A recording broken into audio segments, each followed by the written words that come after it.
बचपन में जब मैं डांस करती थी, क्योंकि घर में मना था तो मैं मतलब अपनी रूम में लॉक करती थी, या कभी कभी मैं भूल जाती लॉक करने के लिए तो दरवाज़ा खुला है और मैं डांस करती हूँ रूम में, और मेरी माँ ऐसे ऐसे खुलती है, क्या कर रही हो? नथिंग, कुछ नहीं, बाल कर रही हो, मेकअप कर रही हो। दरवाज़ा बंद करते हैं, 2 मिनट के बाद नोरा नोरा ऐसे ऐसे कर, क्या कर रही है? कुछ नहीं, डांस कर रही थी। हाँ चल आजा डांस। मैं साइकोलॉजी में इंटरेस्ट रखती हूँ, तो मैंने साइकोलॉजी में कुछ ऐसे ही ब्लॉग्स वगैरह पढ़ा था कि हम लोग जब पैदा होते हैं हम लोग में बचपन से स्किल्स होते हैं डांस के लिए, म्यूज़िक के लिए या वॉइस मॉड्यूलेशन ऐसे कुछ।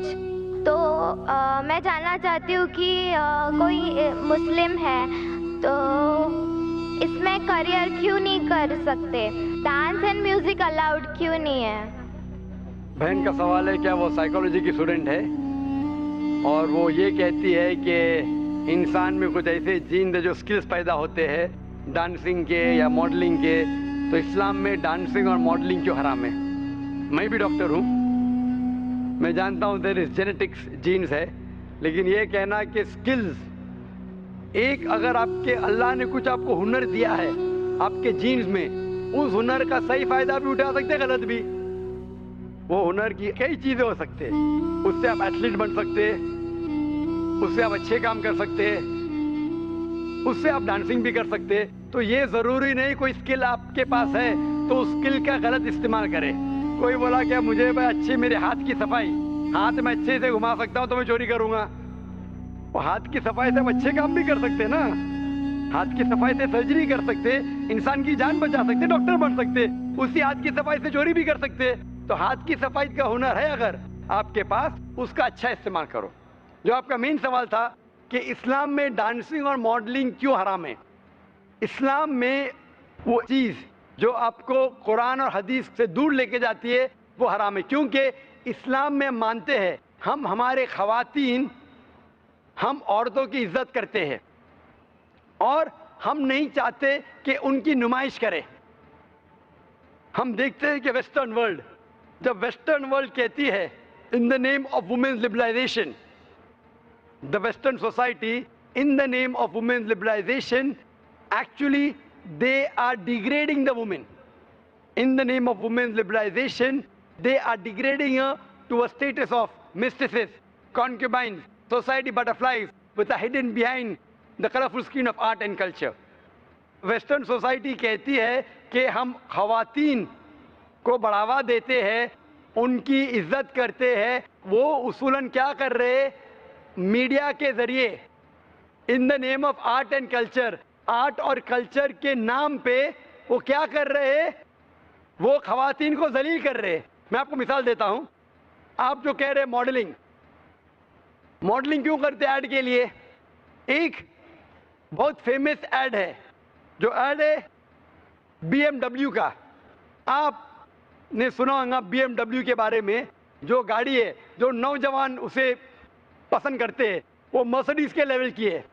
मर्सिडीज का स्टेटस है, BMW का भी इक्वल स्टेटस है, लेकिन नौजवानों के लिए वो फास्ट गाड़ी है, उसका पिकअप बहुत फास्ट है। उसके अंदर एक ऐड में, एक मशहूर ऐड के बारे में मुझे एक शख्स ने कहा कि BMW की मशहूर ऐड है जिसके आगे एक लड़की खड़ी है बिकनी के साथ, और वो ऐड के आगे लिखा है test drive her now, who the girl of the car. Test drive her now मतलब इसको घुमाओ, किसको? लड़की को क्या गाड़ी को? तो इस ऐड के जरिए ये ऐड हमारी खवातीन, हमारी वालदा, हमारी बहन, हमारे बीवियों को बेच रहा है। मैं पूछता हूं, गाड़ियां अक्सर आदमी चलाते, खवातीन थोड़ी। फिर भी आदमी को मुतासिर करने के लिए ये मॉडलिंग के जरिए, ये डांसिंग के जरिए खवातीन की नुमाइश हो रही है।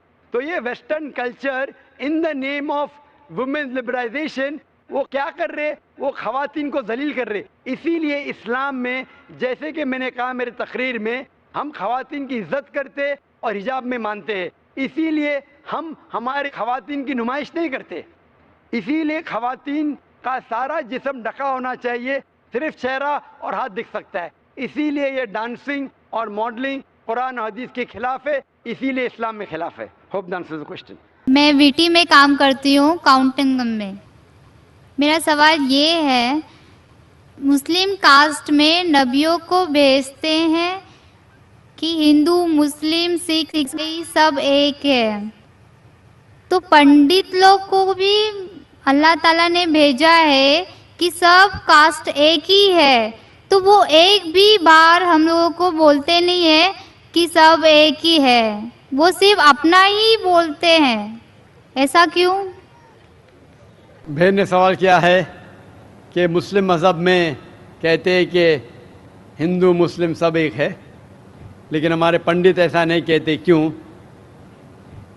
अगर कुरान पढ़ेंगे तो जैसा मैंने कहा कि मज़हब अल्लाह के नज़दीक एक ही है, इस्लाम और कोई नहीं। इस्लाम मतलब अमन हासिल करना अपनी ख्वाहिशें अल्लाह के अहकामात के मुताबिक।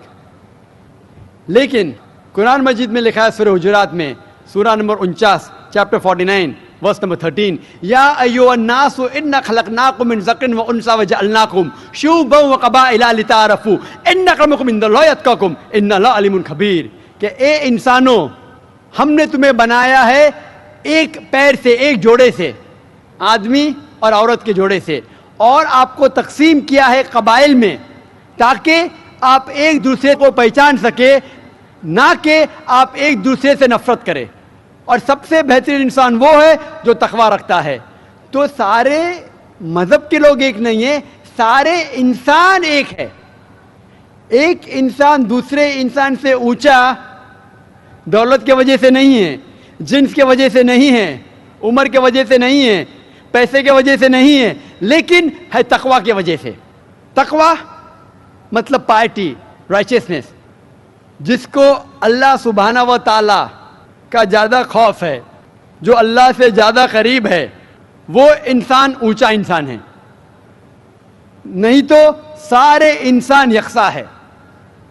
जहाँ तक कि आपने कहा कि पंडित लोग ये क्यों नहीं कहते कि सारे इंसान सेम है, क्योंकि जब आप हिंदू मज़हब की किताब पढ़ेंगे, वेद और बाकी किताब, इसमें लिखा है कि खुदा ने अपने सिर से पैदा किया ब्राह्मण कास्ट को, अपने छाती से पैदा किया क्षत्रिय क्लास को।